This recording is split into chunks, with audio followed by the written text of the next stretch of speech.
Hey guys, it's Lazy and I'm back with my day 1 updates and also one of the hardest stacks in PoE 2 ever. Combo play is fun and more buttons mean more fun. Now, playing the Wolf has been one of the most fun experience I have had in PoE 2. Given that this is a multi-button build kind of thing, is a multi-button gameplay, there's an MMO rotations involved. Oracle is an insane ascendancy with a tons of upsides and potential for the endgame. The Wolf is very snappy in maps. There's a tons of tech and skills that you can do. For example, we have permanent Lunar Blessing uptimes. This is what you see on the screen right here is the Staffel from Lunar Blessing. So we get tons of damage, we get tons of speed, the Wolf is extremely snappy in map, and yeah, there's a lot to talk about. So I'm here to convert you into the Wolf pack. First of all, I want to talk about the campaign, and to be honest, I think the campaign went very smooth, considering that we are trying out an entirely new class and ascendancies, and we have to do some theory crafting along the way, but pretty much it went as expected. But I do have a few tips for you when playing this build. Now, first of all, the most important things or items to upgrade in the campaign is going to be your base weapon upgrades. And this goes with every few levels, you need to have a better weapons equipped. Now, you might run into really good weapons, but if it's a level 9 weapons and you are on level 20, then it might be weaker than just a base level 20 weapons, just for example. So make sure you always keep your weapon updated, just so you do enough damage. And talk about doing enough damage, there are people reporting that you do have mana issues on the build, and it is not just strictly to this build, but there are a few things that can help. For example, I run into this own problem when I'm fighting Act 2 boss, which arguably one of the harder boss in the campaign. I was using a level 16 mana flask, so I run out of mana rather quickly and also have no other ways of recovering the mana. So I went back to buy a mana flask and put some runes in my weapons, and basically I was able to kill Act 2 boss. Now, it's gonna be a lot smoother for you guys because you will be able to buy the talisman as well if you are playing the game right now. Another thing you can do is put Mark of Siphoning into the pounce, which means that anytime you pounce on the boss, you can leech mana off the boss, and that is one consistent way to gain mana back during boss fight for good sustain. One big thing that people ask me a lot is my passive skill trees correct? And yes, it is. Now, it might look different on your end, but basically, you need to do your ascendancies as soon as you can at level 21 or 22. Pick oracles and pick the unseen path to follow my passive skill tree, so don't wait too long on that. The Oracle Ascendancies provide you an alternative path that you can take in the early game, and it allows you to connect your passive skill points together with another part of the tree, so you need to grab that as soon as you can.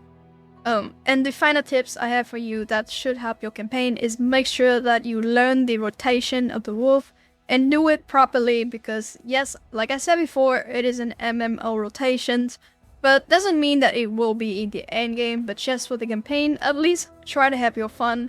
If you do the correct rotations, you are going to do a lot more damage than another Wolf, for example, and that's what I think is fun in this game. And this is why combo on the Wolf feels so satisfying when you do it correctly. And of course, I will go over the correct rotations in this video as well. Alright, so the first thing I want to talk about is actually the Oracle Ascendancies and how is it compared to the Shamans. Obviously, I haven't played the Shamans, but I've seen a few footage by now, and I think the Shamans has like a tons of potential as well. But for the Wolf, I do think that later in the games, the Oracle has a tons of potential because of the unseen path and also entwined realities. Now, what you can see here is I do utilize this to the maximum extent, and you should also do the same thing if you are playing on the Oracle. So if you love theory crafting, Oracle is going to be a good ascendancy for you. It's not about just clicking the good notes, but it's also about pathing and some potential combos later. But yeah, with the Oracle Ascendancies, you will be able to connect like two sides of the trees with an unseen path, and these nodes are also pretty strong as well. You get access to exclusive nodes that give movement speed, cooldown, recovery rate, and a bunch of other good stuff. And you can have like a from nothing if you allocate into one of the keystone, which allows you to have very, very efficient nodes and pathing. And yeah, Tribal Fury is pretty insane. I'll talk about this one in a little bit. But you also get tons of stuff up here. There will be tons of build options and the stuff that you can do. But for now, just think about clicking any keystone that don't have a downside for you. And you can allocate tons of good nodes. And this, going over here as well, you have some rather pretty insane nodes. For example, this node up here give you 30% increase in like all elemental, chaos, and physical damage, which if you can make use of that in your build, it's gonna be pretty good.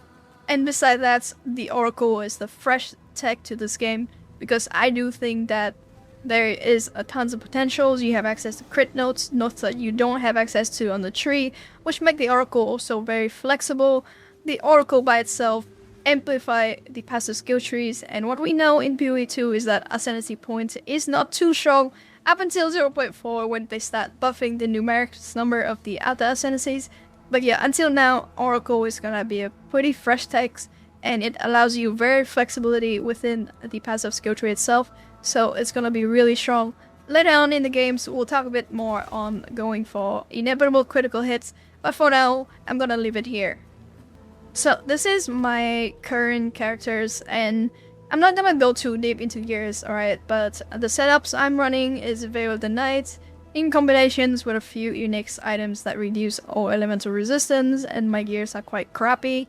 So I just wanna not care about elemental resistance and have like a tons of damage from this amulet, for example. But what you can do is just to use full rate items, just go for armor and ES. This is what we'll be going for in the endgame. And just get damage on your rings, just get proper gear, and maximum life, and stuff like that. But the most important thing is going to be your weapons. Now, I was using a level 40 weapons before going to use this, so it was a 30 level upgrades, and it was a lot better. But yeah, I was cruising to the later part of the campaigns and early white mapping with just a level 40 weapon, so you should be fine if you're running my current setups. Now, my gem setups will be available on Mobalytics, and you can check PoE Ninjas. I don't want to yap too much into this because I'm not sure if this is optimal.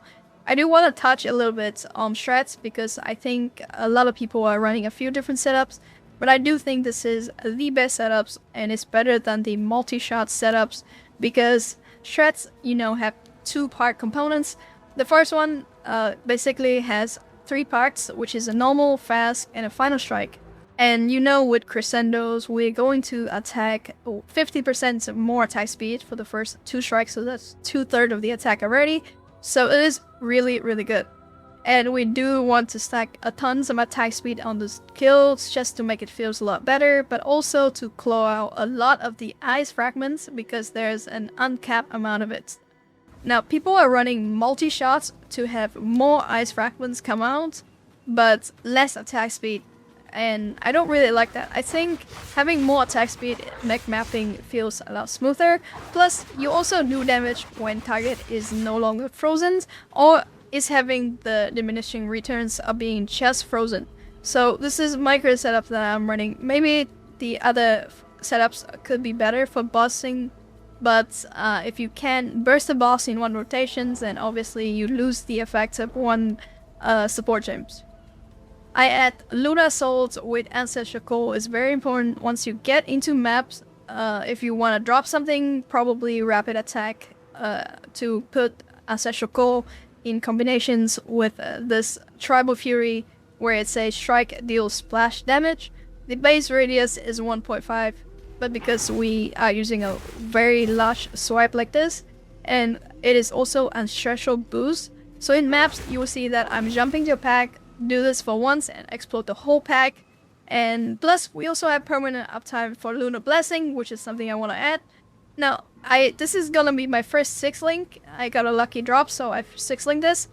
But the most 3 important support gems you want to have on this is gonna be cooldown recovery for faster cooldown recovery. You want to have second wind, and you want to have prolonged duration, these two kind of cancel each other out. But you want to have tons of skill effect durations so that whenever you press this, the other skill that go on cooldown will still ticking, and you will have permanent uptime. So for this skill right now, for example, I have 12.5 buff durations, and that should be enough to have permanent uptimes. I get more quality of life in map by taking even more skill effect durations, but for example, you see here we have Blessing of the Moons, which means we have up to 40% when you have frozen enemies in the last 8 seconds, which very easily we can do with the setups. And we also get 30% increased skill effect duration here. We get a tons of recovery rates from the Oracle Ascendancy as well, which make this very possible, very viable, and also pretty comfy to play. And that is pretty much how you get permanent uptime on Lunar Blessings. It is probably exclusive to the Oracle for now, and I'm not sure if they're gonna fix this, but otherwise Wolf is gonna have a pretty good endgame mapping setups.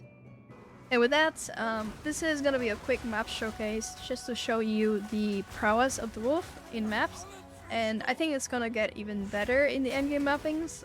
It's gonna get even faster, and it feels really, really fun to play. And yeah, that's all I have for you in this video. More updates on day 2. I'll try to push this build to red maps, and then do another update, and then we'll try to optimize the build even more, and figure out if Oracle is good for the endgame or not. I'll be live a bit later in my Twitch channel, LazyXD on Twitch, and I'll be live on YouTube as well. If you guys want to hang out and see the Wolf in action, just yeah, stop by the streams and say hi. And with that, thank you so much for watching the video, guys, and I'll see you in the next one.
Time for that!